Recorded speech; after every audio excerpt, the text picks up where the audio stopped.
بسم اللہ الرحمن الرحیم۔ السلام علیکم ناظرین، عرفان ہاشمی آپ کو اپنے شو میں لندن سے خوش آمدید کہتا ہوں، اور آج ہمیں خصوصی طور پہ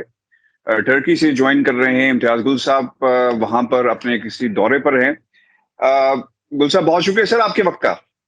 جی السلام علیکم عرفان۔ وعلیکم السلام سر۔ طالبان آہستہ آہستہ کنٹرول اپنا افغانستان کے اوپر مکمل کر رہے ہیں، اور پنشیر کے علاقے کے حوالے سے بھی سر خبریں اب یہ آ رہی ہیں کہ وہاں پر بھی طالبان نے کنٹرول اپنا مکمل جو ہے وہ پورا کر لیا ہے۔ آپ کو کیا لگتا ہے کہ یہ کنٹرول سر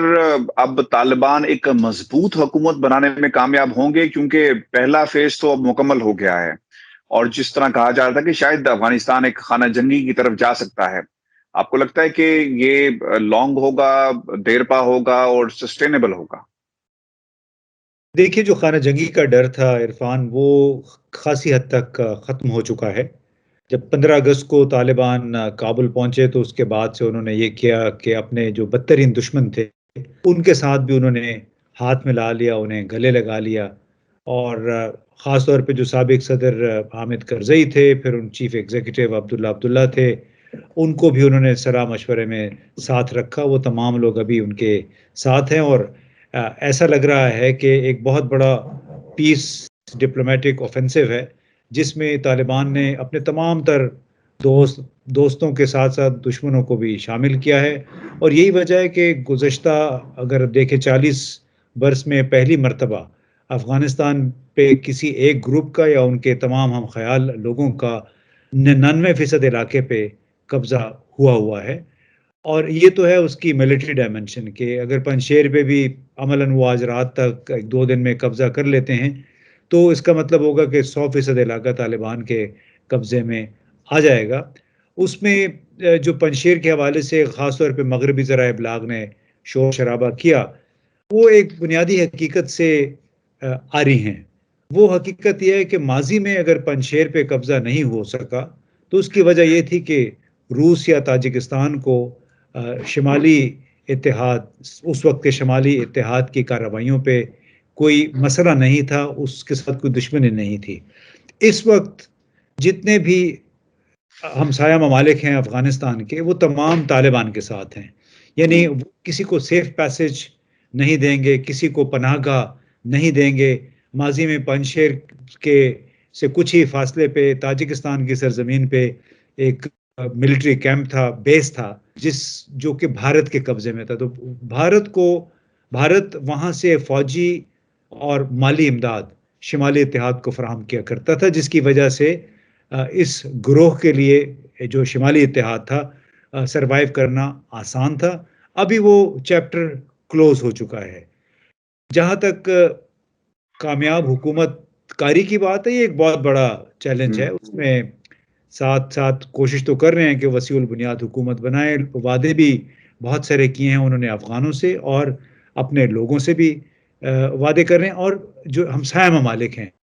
ان کے بھی تحفظات ہیں، دہشت گرد گروہوں کے حوالے سے، حقوق انسانی کے حوالے سے۔ تو توقع یہ کی جا رہی ہے کہ اگر ان کی کابینہ سازی میں، حکومت سازی میں دیر ہو رہی ہے تو اس کی وجہ شاید یہ ہے کہ طالبان چاہ رہے ہیں کہ تمام اسٹیک ہولڈرز کو ملا کے اپنا کام آگے بڑھائیں، اور ان کے لیے سب سے بڑا میرا خیال ہے چیلنج یہ ہے کہ خود کو ایک ایسی حکومت کے ذریعے قابل قبول بنائیں افغانستان کے نوجوانوں کی اکثریت کے لیے، جس میں تمام نسلی لسانی گروہ شامل ہوں۔ تو وہ ایک بنیادی کوشش ہے، کیونکہ جب تک طالبان 60% آبادی کے لیے خود کو قابل قبول نہیں بنائیں گے، ان کے لیے حکومت کاری مشکل ہوگا۔ اور یہ کام اسی وقت ہو سکتا ہے جب طالبان سابق صدر حامد کرزئی، سابق سی او جو تھے ڈاکٹر عبداللہ، یونس قانونی، گلبدین حکمتیار، ان تمام لوگوں کی با اختیار نمائندگی دیں اس میں کابینہ میں، ان کو با اختیار عہدے دیں، جس کی وجہ سے لوگوں کو، ان کے حامیوں کو تاثر ملے کہ واقعتاً یہ ایک وسیع البنیاد حکومت ہے۔ سر یہ جو اس وقت کی صورتحال ہے افغانستان کے اندر، اور اس صورتحال کے تناظر میں جنرل فیض حمید صاحب کا دورہ جو ہے، اس کو لے کر کافی زیادہ کانسپریسی تھیوریز جنم لے رہی ہیں بھارت کے اندر، اور وہاں سے تو خیر یہ کام ہی ان کا یہی ہے کہ اس قسم کی تھیوریز کو وہ بنائیں۔ سر کیوں دورہ کیا ISI چیف نے، اور بنیادی وجہ کیا تھی ان کے دورے کی؟ دیکھیے، کل تک میں خود بھی سوچ رہا تھا کہ ISI کے چیف کو کابل نہیں جانا چاہیے تھا، کیونکہ ہمارے بڑے خصوصی مراسم ہیں افغانستان کے ساتھ، خاص طور پہ جو شمالی اتحاد یا شمالی افغانستان کے گروہ ہیں ان کے ساتھ، تو انہیں نہیں جانا چاہیے تھا۔ لیکن کل میں نے غور کیا کہ CIA کا سربراہ ولیم برنز، وہ بھی گیا ہے۔ اگر وہ 14-15 اگست کو ایک بڑی غیر یقینی صورتحال میں آ کے طالبان کے سربراہ ملا غنی برادر سے کابل میں ملاقات کر سکتا ہے 15,000 کلومیٹر دور سے آ کے، تو جو پاکستان 2600 کلومیٹر طویل سرحد والا ملک ہے، اس کے سربراہان جو مختلف اداروں کے ہیں، چاہے ISI ہے، چاہے آرمی ہے، وہ پھر جا کے طالبان کے ساتھ کیوں نہیں مل سکتے ہیں؟ یعنی اس صورت حال میں وہی ملک یا اسی ملک کا نمائندہ وہاں پہ جائے گا جس کا اس ملک کے ساتھ مفاد براہ راست جڑا ہوا ہے۔ یہ مفاد ہمارا کاروباری بھی ہے، یہ مفاد سماجی بھی ہے، سیاسی بھی ہے اور سفارتی بھی ہے۔ لہٰذا بھارت نے تو اس پہ چیخنا تھا، یہ بھارتی قیادت نے، ان کی تو تمام بازی بالکل الٹ ہو گئی۔ یعنی bilateral strategic agreement Ashraf Ghani نے بھارت کے ساتھ سائن کیا تھا، اٹلی کے ساتھ کیا تھا، امریکہ کے ساتھ کیا تھا۔ 2016 سے پاکستان نے ایک ڈرافٹ بھی بھیجا ہوا تھا بائیلیٹرل اسٹریٹجک ایگریمنٹ کا، وہ آج تک اس کا جواب نہیں آیا۔ تو ظاہر ہے بھارت کو تکلیف ہوگی، وہ ان کا ایک مخصوص بیانیہ ہے جو ان کے پریس کے ذریعے جاتا ہے، اور وہی بیانیہ آپ کو نظر آ رہا ہوگا ان کے TV چینلز میں، بڑی چیخو پکار ہو رہی ہے، بڑے بیچارے اپنے جو زخم ہیں وہ چاٹ رہے ہیں، اور اس میں بڑی آبویس سی بات ہے کہ ان کا یہ خیال تھا کہ شاید انہوں نے افغانستان کو مسخر کر لیا ہے پاکستان کے خلاف، لیکن وہ یہ بھول گئے کہ ایک تو ان کی کلچرل ایفینٹی نہیں ہے ایز سچ، مذہب مختلف ہے، ان کی نسل مختلف ہے، اور پھر جغرافیائی جو ہمارا فاصلہ ہے درمیان میں وہ بہت زیادہ ہے۔ اگر آپ ایک سیدھی لکیر بھی کھینچ لیں کابل اور دلی کے درمیان، وہ کوئی 1100 کلومیٹر بنتی ہے۔ اگر سیدھی لکیر آپ واگا اور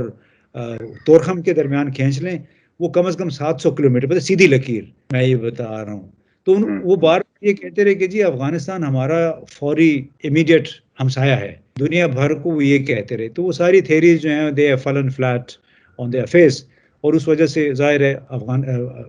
انڈیا سے جو بھی بیانیہ آئے گا وہ منفی آئے گا۔ اچھا سر، یہ ڈومنک راب پاکستان میں کیا کر رہے ہیں؟ ہمیں ایک تو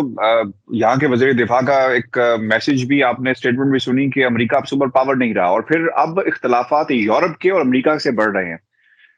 کیا لگتا ہے آپ کو کہ سر جب امریکہ کے بارے میں برطانیہ ہی کہے گا کہ وہ سپر پاور نہیں رہا، کیا ہم سمجھیں؟ اور دوسری بات سر بڑی امپورٹنٹ ہے، طالبان نے سی پیک میں حصہ مانگا ہے، وہ چاہتے ہیں کہ چائنا کی جو انویسٹمنٹ ہے وہ افغانستان میں بھی آئے۔ اس کا مطلب یہ ہوا کہ سی پیک چائنا کو بہت قریب ہے، پاکستان کے بہت قریب ہے، کیونکہ پاکستان چائنا کا دوست ہے، اور دوسری طرف انڈیا کو سر یہ دونوں ملک نہیں بھاتے، اور اب افغانستان کی صورتحال بھی۔ تو آپ کو لگ رہا ہے کہ ایک نیا بلاک بننے جا رہا ہے یا بن چکا ہے؟ نہیں، نیا بلاک تو بن چکا ہے، اس میں تو اب کوئی شک نہیں ہے۔ اور آج ہی بلکہ پاکستان جو افغانستان کے امیڈیٹ نیبرز ہیں ان کی آج ایک ورچوئل کانفرنس بھی ہوئی ہے وزراء خارجہ کی، اور یہ ہمارا اپنا یہ خیال تھا، میں نے ایک صدر شی جن پنگ کو ایک اوپن لیٹر بھی لکھا تھا کہ ابھی وقت ہے کہ آپ افغانستان کے معاملات اپنے طریقے سے اپنے ہاتھ میں لیں، اس لیے کہ خلا پیدا ہو گیا ہے امریکہ کے جانے سے، تو ابھی یہ آپ کی ذمہ داری بنتی ہے، دوسری بڑی سپر پاور ہے اس وقت اقتصادی طور پہ کم از کم۔ تو میرا خیال ہے کہ چینی اب خود کو پوزیشن کر رہے ہیں ایک قائدانہ لیڈرشپ رول کے لیے اس تمام خطے میں۔ اسی وجہ سے آج کا جو ایمفیسس تھا وہ یہ تھا کہ جی افغانستان کے مسائل کے حل کے لیے ایک ریجنل میکنزم ہونا چاہیے، اور میں نے وہ یہی لکھا تھا کہ ایک ریجنل میکنزم کی ضرورت ہے فوری جو ہمسائے ممالک ہیں ان کی۔ اب اس میں آپ کو پتہ ہے کہ فوری ہمسائے میں پاکستان، چین، ترکمنستان، ازبکستان، تاجکستان، اور یہ میرا خیال ہے کہ جو 5-6 ممالک آتے ہیں ان کا بڑا کردار بن رہا ہے، اور آسان نہیں ہوگا، لیکن اگر یہ اپنی تمام پالیسیز کوآرڈینیٹ اگر کر لیتے ہیں تو میں سمجھتا ہوں کہ کسی نہ کسی صورت میں اس کو افغانستان کو اسٹیبلائز کرنے میں، اس کو وہاں پہ استحکام لانے میں مددگار ثابت ہو سکتے ہیں۔ سر ڈومینک راب والا سوال رہ گیا اچھا کہ اچھا اور یورپ والا بھی بتائیں کہ یورپ کیوں اتنا امریکہ کے خلاف ہو گیا، اور Dominic Raab what he is doing in Pakistan. دیکھیے، یورپ کے جو بڑے ممالک ہیں اس میں 3 بڑے ممالک ہیں، جرمنی، فرانس اور برطانیہ ہے۔ برطانیہ کو تو اس کو دمچھلا کہا جاتا رہا ہے کافی عرصے تک امریکہ کا، لیکن جرمنی اور فرانس نے نسبتاً مختلف صورتحال اختیار کیے رکھی جب سے عراق کا معاملہ شروع ہوا تھا، اور ڈونلڈ ٹرمپ نے آ کے جو یورپ اور امریکہ کے درمیان تھوڑی سی ہلکی پھلکی دراڑیں پڑی ہوئی تھی ان کو مزید گہرا کر دیا تھا، اور اس کے بعد ڈونلڈ ٹرمپ نے جو اپنی لیگیسی چھوڑی ہے، جو پالیسیاں چھوڑی ہیں، اس نے جو بائیڈن کے لیے یہ مشکل بنا دیا کہ اس سے وہ انحراف کر سکے۔ اس وجہ سے اب یورپین جو ہے وہ تڑپ اٹھے ہیں کہ امریکہ نے تو ہمیں بھی مشکل میں ڈال دیا، کیونکہ جتنی اکاؤنٹیبلٹی پبلک لیول پہ یورپ میں ہوتی ہے وہ امریکہ میں نہیں ہوتی۔ امریکہ کا اپنے ایک الگ سے ایسا انتخابی نظام ہے کہ جہاں تمام بڑے امراء جو ہیں وہ آ جاتے ہیں ایوان نمائندگان میں بھی، سینٹ میں بھی۔ برطانیہ، فرانس، جرمنی اور اس طرح دوسرے آس پاس اسپین وغیرہ، وہاں کی ڈائنامک اور ہے۔ اس وجہ سے اب ان کو یہ لگ رہا ہے کہ امریکہ جو ہے وہ اب انٹروورٹ ہو گیا ہے، اپنی طرف دیکھ رہا ہے، اور ہمیں ابھی خود اپنے دفاع کے لیے کچھ کرنا پڑے گا۔ تو اس لیے وہ انہوں نے دیکھے مسلسل جرمن وزیر خارجہ بھی آیا، ڈومینک راب بھی آ گئے یہاں پہ، ابھی ایک لائن لگی ہوئی ہے، ڈینمارک کا وزیر خارجہ بھی آیا تھا، اور ان کا شاید یہ خیال ہے کہ شاید کہ کہیں ان کے ہاتھ سے تھوڑی بہت لیوریج جو ہے افغانستان اور اس ریجن کے حوالے سے وہ نہ نکل جائے، اس لیے وہ پاکستان کا اعتماد حاصل کرنے کی کوشش کر رہے ہیں۔ اور بلکہ انہوں نے یہ بھی اشارہ دیا ہے کہ یورپی یونین کا ایک نمائندہ دفتر بڑا جلد کھول لیں گے کابل میں، تاکہ طالبان کے ساتھ رابطے ضرور رہیں، بھلے وہ پسند کریں نہ کریں۔ تو میرا خیال ہے ہمیں اس بات پہ یہ تھوڑا سا تعجب نہیں کرنا چاہیے کہ اس نئے دور میں یورپ جو ہے شاید وہ اپنا راستہ تھوڑا ایک الگ سے ایک راستہ بھی اختیار کرنے کی کوشش کرے گا تاکہ امریکہ پہ اس کا انحصار کم ہو۔ سر نئی منڈیوں کی تلاش تو ایون کہ برطانیہ بھی کر رہا ہے، if they want a share in CPEC, تو آپ کو لگتا ہے کہ یہ اس بلاک میں یہ بھی شامل ہو جائیں گے؟ اس لیے ڈومینک راب اینڈ آل دیٹ انہوں نے انٹرسٹ بھی شو کیا، دورے بھی ہو رہے ہیں، سب کچھ ہے۔ دیکھیے جی، یورپ کا فی الحال تو میرا خیال ہے زیادہ اسٹریٹجک ہے، سیکیورٹی کے حوالے سے ہے، کیونکہ بہت بڑی آبادی پاکستانیوں کی، افغانوں کی یورپ میں رہتی ہے، تو شاید وہ اس لحاظ سے خود کو سیکیور کرنا رائٹ۔ چاہتے ہوں گے۔ ابھی سی پیک میں برطانیہ، خود چین بھی میرا خیال نہیں چاہے گا کہ کس طریقے سے ان لوگوں کو بھی اس میں صدے۔ چین کا انٹرسٹ یہ ہے کہ کس طریقے سے یہاں پہ امن آئے، یہ علاقہ سٹیبل ہو، تاکہ بیلٹ اینڈ روڈ انیشیٹو کو آگے بڑھایا جا سکے۔ بہت شکریہ ویورز، یہ ہمارا آج کے شو تھا، اپنے کمنٹ ضرور بھیجیے گا، چینل کو سبسکرائب کرنا مت بھولیں، اجازت دیجیے، اللہ نے